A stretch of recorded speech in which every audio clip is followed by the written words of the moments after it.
incredibly vibrant.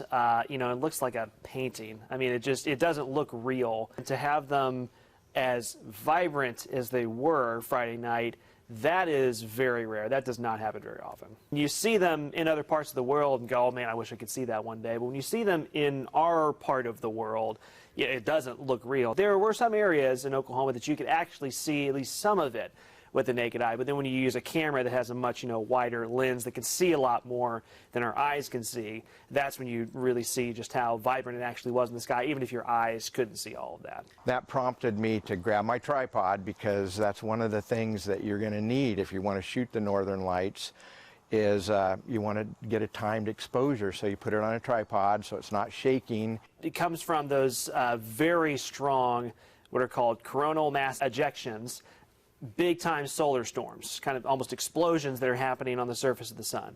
And it sends all this solar energy towards our atmosphere, towards the magnetic field in our atmosphere, which shields us from all that solar energy. But then the interactions with that solar energy in our atmosphere is what starts making those colors. The event that happened Friday night was the strongest storm that was registered, I believe, since 2003. So it's been a long time since there's been one that was that powerful. The bucket list came to Bartlesville. The app is called Aurora, and when you open it, it will show you your location, and here we are in Bartlesville, and it tells you the KP index right here. This is what it looked like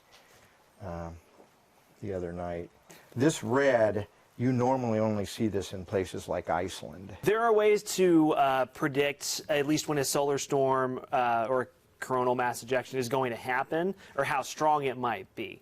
There are, space weather folks that monitor space weather in a grand sense, and they are the ones that can see a solar storm and then predict, okay, this is how strong it looks, this is how much of a geomagnetic interaction we think we're going to have. And they can at least forecast what they think the strength of a Northern Lights show is going to be. It's hard to tell when we'll have another Northern Lights show like this.